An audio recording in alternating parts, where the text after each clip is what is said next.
अस्सलामुअलैकुम। आइए समझते हैं वर्ल्ड ज्योग्राफी को इस बेहतरीन ऐप की मदद से, जिसमें आप देख सकते हैं पूरी दुनिया को अपनी हथेली पर और सैर कर सकते हैं पूरी दुनिया की मुफ्त में।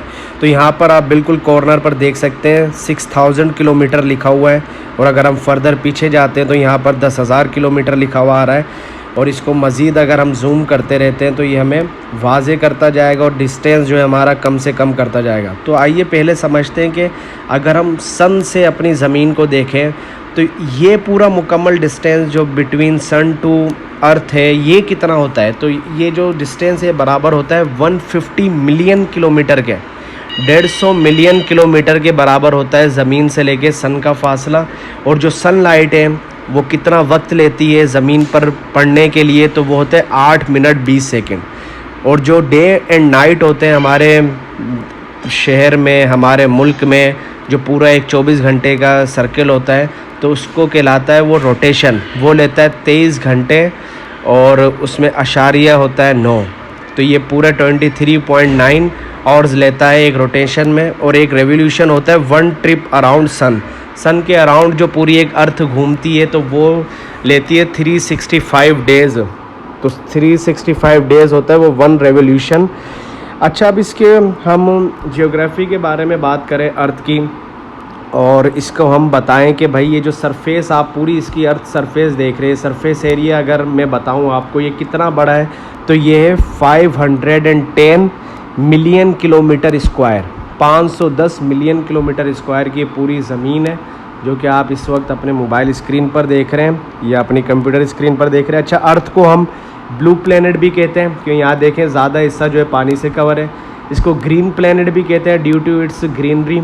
इसको वाटरी प्लेनेट भी कहते हैं क्योंकि पानी जो है वो बहुत ज़्यादा यहाँ पर मौजूद है। आइए अब इसको डिवाइड करते हैं हम कि इसमें जो 71% है सरफेस पे वाटर है, और जो 29% है वो लैंड है। ये देख रहे हैं डिस्ट्रीब्यूशन जो की है लैंड और वाटर में। तो सिर्फ 29% यहाँ पे ज़मीन है और बाकी जो भी है पानी मौजूद है। 71% को भी अगर फर्दर डिस्ट्रीब्यूट करते हैं, 71% को आप कंसिडर करें 100%, तो उसमें 3% जो वाटर है वो ग्लेशियर से आता है, जो बर्फ़ानी पहाड़ है। और जो 97% ऑफ वाटर है वो ओशियंस में मौजूद है। अब ओशियंस हम जानते हैं कि 5 है: Pacific ocean, Atlantic ocean, Indian ocean, southern ocean और आर्कटिक ओशियन। आइए उसको इस मैप में ढूंढने की कोशिश करते हैं। सबसे पहले आप देख सकते हैं यहाँ पर पैसिफिक ओशियन, ये दुनिया का सबसे बड़ा ओशियन है।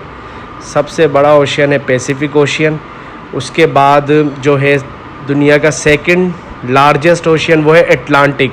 अच्छा, अगर सवाल है which ocean is the biggest ocean in the world, तो वो है अटलांटिक, क्योंकि जो ट्रेड होती है वो अटलांटिक ओशियन से बहुत ज़्यादा होती है, क्योंकि ये जो है अटलांटिक ओशियन ये लगता है काफ़ी मुल्कों में, तो इसके थ्रू ट्रेड होती है। पैसिफिक ओशियन जो है वो बिल्कुल एक खाली एरिया है जहाँ पे कोई ऐसा मुल्क आप देख सकते हैं कोई मौजूद नहीं है, ख़ास तौर पे यहाँ इन एरियाज़ में।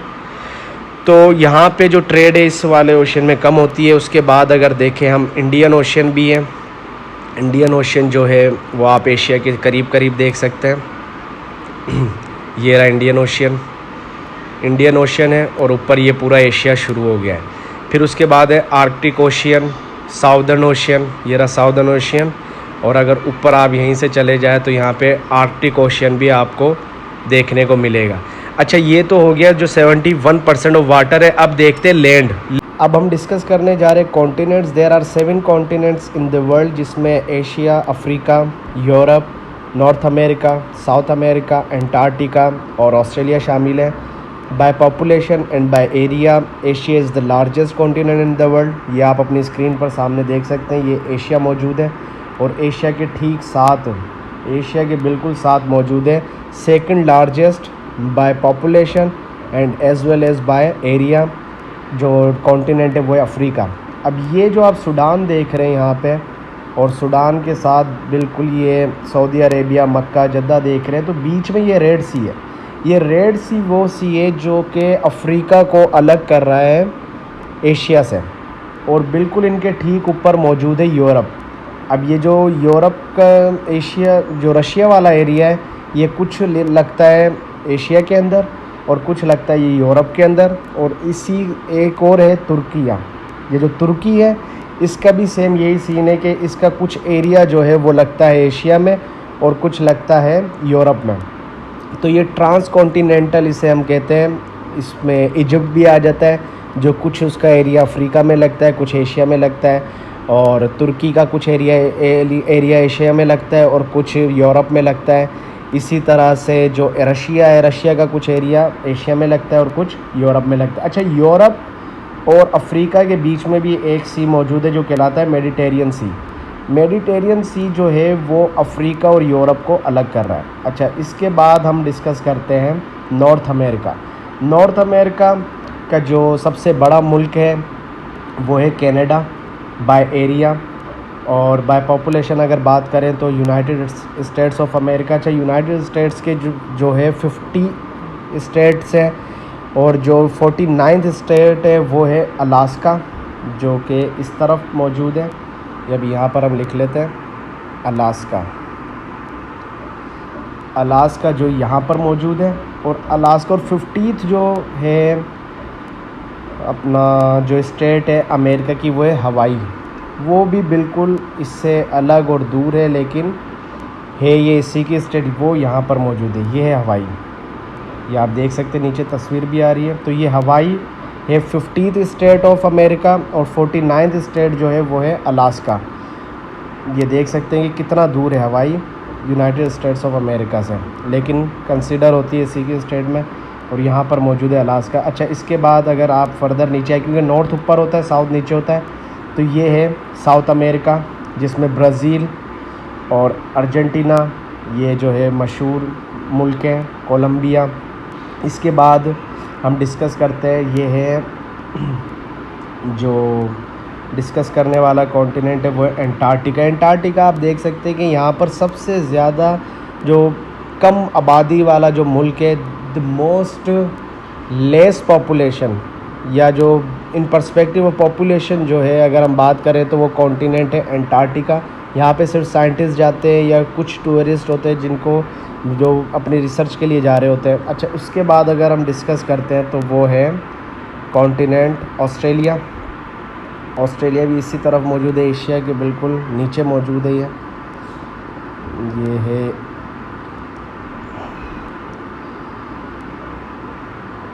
एशिया, ये आ गया ऑस्ट्रेलिया। अच्छा, ऑस्ट्रेलिया में आप देख सकते हैं कि ये भी एक जजीरा है ऑस्ट्रेलिया, जिसमें मौजूद है न्यूजीलैंड, यहाँ पर मौजूद है, यहाँ पे न्यूजीलैंड भी मौजूद है। और ये जो है पपुआ न्यू गिनिया, ये भी ऑस्ट्रेलिया का भी एरिया, और कुछ इसका जो हिस्सा है वो इंडोनेशिया में लगता है। कुछ जो एरिया है वो इसका इंडोनेशिया में लगता है, और बाकी जो एरिया है वो इसका ऑस्ट्रेलिया में लगता है। तो ये ऑस्ट्रेलिया अभी हमने डिस्कस कर लिया। Asia, Africa, north America, South America, Australia, Antarctica, Europe. तो ये जो कॉन्टिनेंट्स हैं ये फैले हुए 29% लैंड ऑफ द अर्थ पर, और जो ओशियंस है वो फैले हुए 21% of area of the earth. और फर्दर इसको हम डिस्कस करेंगे, वन बाय वन कॉन्टिनेंट्स को हम पढ़ेंगे। पहले एशिया को, एशिया के रीजन्स को, फिर पाकिस्तान को, पाकिस्तान की जो सराउंडिंग नेबरिंग कंट्रीज़ हैं उनको।